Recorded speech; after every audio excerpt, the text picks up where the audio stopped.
Hey guys, welcome to yet another episode of CAT 2024 Crash Course Series. I'm Piyush from MBA 99 Plus Academy, and today I'm going to show you how to exactly solve para-summary questions. Now, it's a very important question type for VARC. 3 to 4 questions are asked every year, and these are relatively the easier questions from the verbal ability section. Alright, so let's straight away jump in. Okay, so how to solve para-summary questions? Now, in para-summary, the typical format is that you are given a passage, not a passage, but rather a paragraph. And then there are 4 to 5 options given, out of which you have to pick the one which clearly conveys the main essence of the idea, the essence of the passage. Okay? Now, how to solve these questions? If you ask me, if you are good at solving RCs, you will be good at solving para-summary questions. It's sort of just the main idea question. Do you remember that in the RC, one of the question types is, hey, what is the main idea of this passage? And that's exactly what you're going to answer over here. It's just that there is only one paragraph over here. All right. So to solve this, first of all, when you read the paragraph, whenever you read the passage, try to build a story around it, like exactly what it is saying. Then when you go to the options, to evaluate them, break them into smaller parts and evaluate each of them. Now, it may sound a bit too much of theory right now, so let's just go ahead and solve these questions so it will be much more clearer to you. The first question says, North American walnut sphinx moth caterpillars, there's some weird name, okay, look like easy meals for birds, okay, but they have a trick up their sleeves. There is some caterpillar type which looks like that it will be a very easy catch for the birds, but they have some trick. That's the essence. They produce whistles that sound like bird alarm calls. So that's the trick that they are talking about. Scaring potential predators away. That's fine. So in the first line, we essentially learned that there is a caterpillar type which has a trick to scare the predators away. At first, scientists suspected birds were simply startled by the loud noise, but a new study suggests a more sophisticated mechanism. The caterpillar's whistle appears to mimic a bird alarm call, okay, sending the predators scrambling for cover. All right. So in the beginning, scientists thought that the birds were simply startled by the noise, but a new story has suggested that the noise mimics an alarm call that birds use. So when pecked by a bird, the caterpillars whistle by compressing their bodies like an accordion and forcing air out through specialized holes in their sides. The whistles are impressively loud. They can be measured over 50 decibels from 5 centimeters away of the caterpillar, considering they are made by only a 2-inch long insect. All right. The essence of the passage is that whenever a bird tries to attack a caterpillar, they make very loud noises through their bodies, which scare them away. Scare the bird away. All right. Now we have to find among the given 4 options, which of them closely matches our sort of interpretation of the main idea. First option, North American walnut sphinx moth caterpillars. Okay, that's a weird name. Will whistle periodically. Does it say that it will whistle periodically? It doesn't say periodically. This is straight away out over here only. This option cannot be true.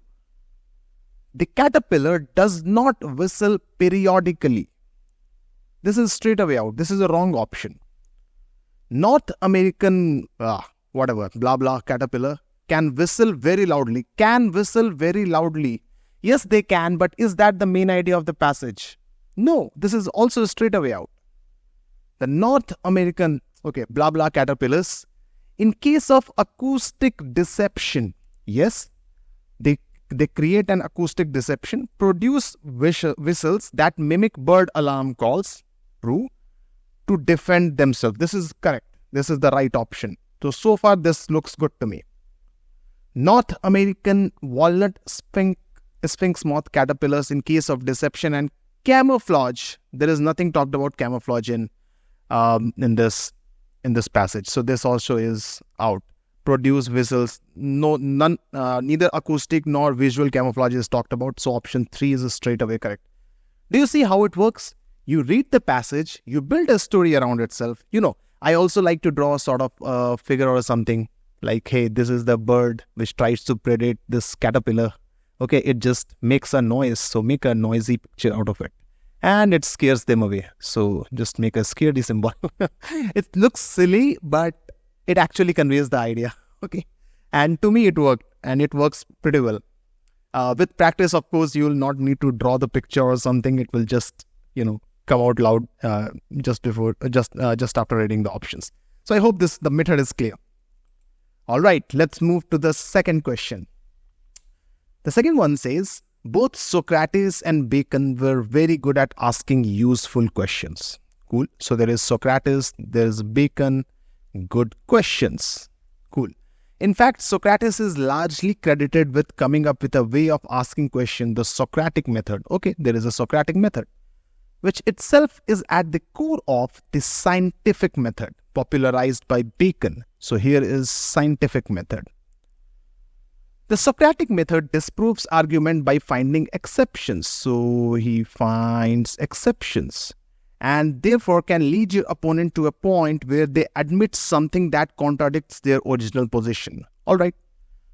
In common with Socrates, that is, this point is common to both of them. Bacon stressed it was as important to disprove a theory as it was to prove one. So both of them, they disproved plus proved. Disproved their original proposition and proved what they meant or what their argument was. And the real world observation and experimentation were key to achieving both aims. Okay. Bacon also saw science as collaborative affair with scientists working together and challenging each other. Fine. In essence, the passage or the paragraph rather talks about two scientists or two, characters, so to say. Socrates and Bacon both had their methods, and in common, both tried to disprove their opponent's theory and prove their theory. So let's have a look at the options now. The first option says both Socrates and Bacon advocated clever questioning of the opponents. No, they did not.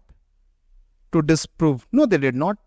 Clever questioning. They did not just cleverly questioned. They questioned to disprove their argument. So it was not just clever questioning. Both Socrates and Bacon advocated challenging arguments. No, they did not. Challenging arguments came later, but first came questioning that disproved their theory. So this is also out.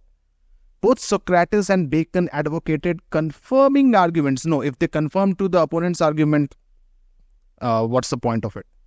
Both Socrates and Bacon advocated examining arguments and theory from both sides. This is good. Both sides, both aims, see?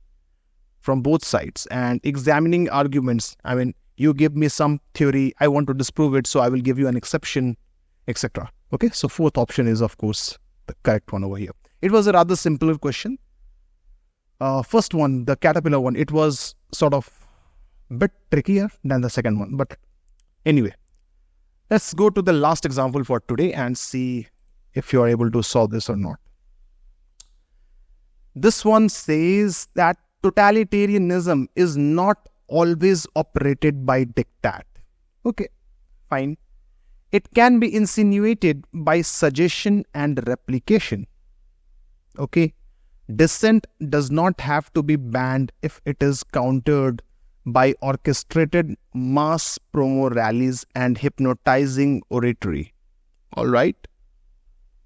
Till now, it's just saying that totalitarianism is not always operated by diktat. So totalitarianism is not dictatorship. That's what the main essence is still going on. Despotic establishments do not need to turn Hitlerian. Okay. All they need to do is to let the reach chemistry work. There is something called as reach chemistry. I don't know what it is. So self-regulation and self-censorship will click in. And here comes the second major point. So this is the first point. This is the second point. Then any dissent who wants to retain his intellectual liberty will find himself thwarted by a general drift of society rather than by active persecution. Okay, so if a totalitarian sort of government or totalitarian society works, it need not only be by the measure of diktat. Rather, the self-regulation and self-censorship will kick in, and if it wants to retain its intellectual liberty, these will kick in and will thwart itself out. Okay, now that's the main idea of the passage. In our words, let's just find among the options which one matches our interpretations the closest. So it says that totalitarianism is generally operated by undermining freedom of expression. No, that will be diktat. And if that's a diktat, it will contradict the first statement itself. So that's out. Hypnotizing oratory and promo rallies can effectively counter dissent and lead to persecution. No. It says, the last line says, rather than active persecution, the self-regulation will check in. So the self-regulation cannot lead to persecution. That's wrong. Self-regulation and self-censorship in societies stifle. No, they do not. That's the whole idea. If the totalitarian government is functioning or totalitarian rule is there, the self-regulation and self-censorship will put a check on it rather than, stifle the freedom of expression. Of course, the answer will be 4 because the top 3 ones are out. But let's just go and check it out. It says that intellectual liberty does not have to be repressed by authority if there are self-appointed vigilantes to bully it into silence. That's absolutely true. Bully may be a strong word, but yeah, that's what it is. That self-regulation will check the totalitarian diktat if it ever comes in. So that's what we discussed, right? You see how simple it is to solve the para-summary questions. If you are good at para-summary, you will be good at RC and vice versa. If you are good at solving RC, you must be good at solving para-summary questions. So it is nothing very different from solving a reading comprehension question type. It is also to be noted that it is just one paragraph. So you may very well start your verbal ability paper by just checking it out. Where do you have that para-summary question and get 2 or 3 of them correct in the beginning itself. Alright, so that's pretty much it from my side for this video. I hope you learned something and hope it was useful to you. If you did, consider liking this video, subscribing to this channel, and don't forget to hit the bell icon as well. And also, don't forget to share this video with your fellow CAT aspirants. Also, I provide a weekly newsletter to you guys, which will help you, be on the path and not get distracted in the last few days of the examination as well. So you may consider registering to the MBA 99 Plus crash course. The link is given in the description box below. It will allow me to send you updates as well and send you the newsletter as well. Alright, I'll see you in the next video very soon.